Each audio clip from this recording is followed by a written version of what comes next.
Why? Why be more creative at what you do? It's fun. Once you agree with me that people want to do business with, they want to work for, work with people who seem to enjoy what they do for a living? Absolutely!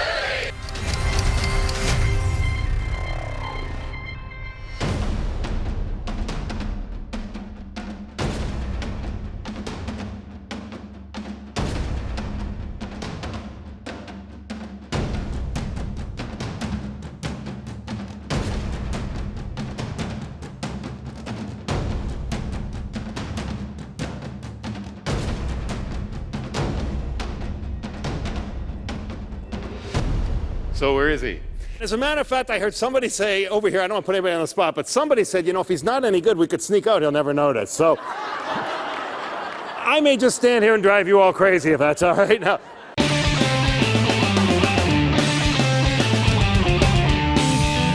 would you like to leave here a little more creative than when you came in? All right. Want to have some fun?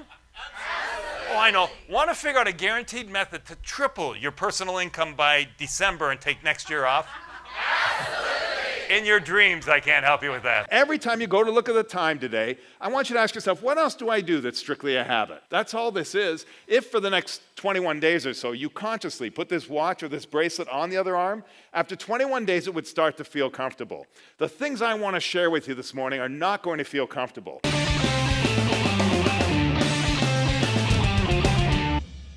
So let's start with a basic definition of creativity. Why do I think it's so important in coming up with this experience that I talk about? Most people say they're not one of the most creative people they know because we associate creativity with the fine arts, don't we?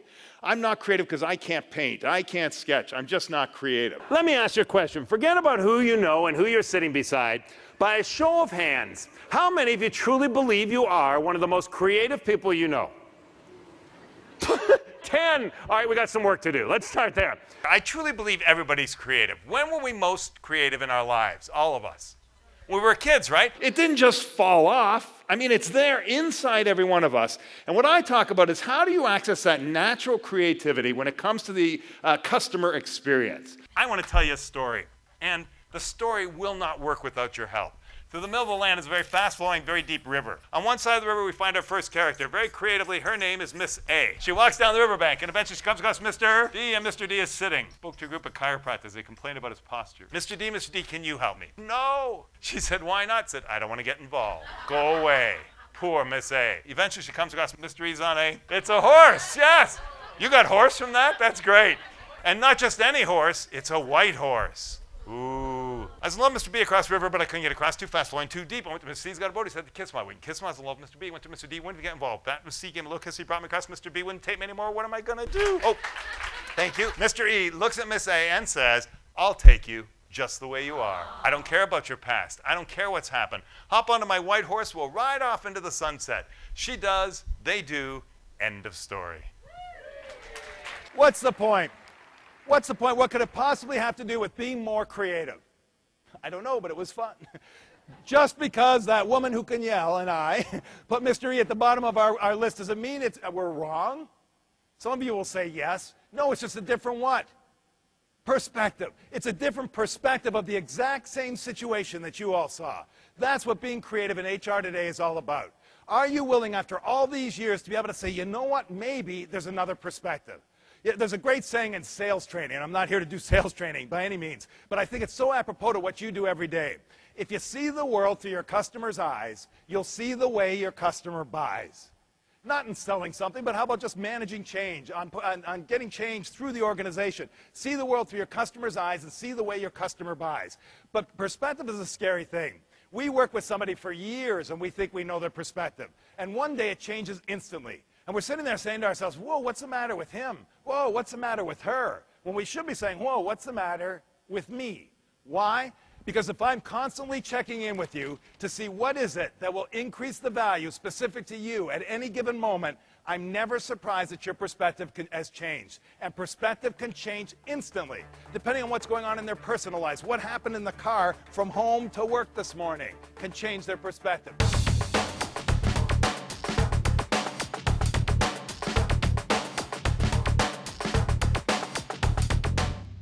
Would you take my beans, please, Rachel?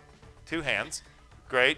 You represent my McDonald's, Rachel. How much do you charge me for a supersized coffee at McDonald's? Do you know? $1, I think. Give them back. Because then I did my homework. The beans I'm taking from Rachel, I'm going to take over to Starbucks. I did my homework. They're a better bean. But for the entire handful, they cost about a nickel more. So wait, the beans cost a nickel more, and you're going to charge me 4 times the amount. Give them back. Because then I worked with Four Seasons Hotels and Resorts on the South Pacific island of Bali. Take my beans, please. Naomi, you represent my Four Seasons Hotel. How much did you charge me for a cup of coffee in the Four Seasons Hotel restaurant? $7.25 for a cup of coffee, and I paid it every single morning. 50 yards from the front gates of the Four Seasons Hotel Jimbaran is a McDonald's. I could have walked 50 yards and paid $1. I paid $7.25. You're not in the customer service business. You are in the customer experience business. And there's a huge difference. You pay lip service to this, but I don't think you understand. It's not just the experience of the event. That's one part of the experience. What I'm talking about, customer service is what you do every day, and it's wonderful. It's from the heart. How do I help you? What can I do for you? Customer experience is stepping back and saying, what is the experience my customer has from the minute they make contact with our organization till the minute they're done. Once you make the leap to start thinking about customer experience, we end up with a loyal external customer and an engaged internal customer. I can't tell you how many people in Pittsburgh I've told to go to that restaurant. It truly was fantastic. And then I finished with one word, but your car will take 2 hours to arrive after dinner. See, it gets longer the more I tell the story, right? But here's the thing. I found the title of my new book. I don't even know what it's about, but I found the title. What comes after the but?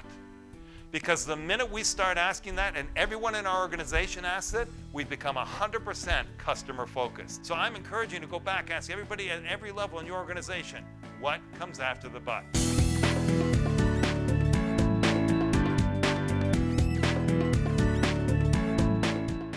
There are some brands out there who have done an amazing job at this. Think about it, Southwest Airlines, Lexus. How about Harley Davidson? I don't ride, but in the last 15 years or so, they've done an amazing job of engaging their customer by engaging their employees.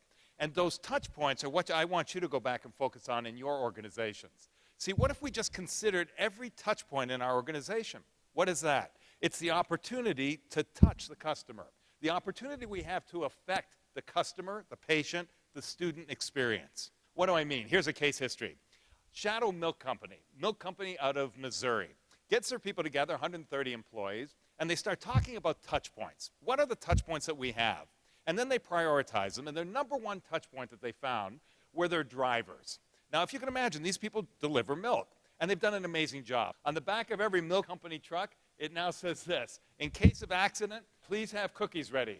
Lots and lots and lots of cookies.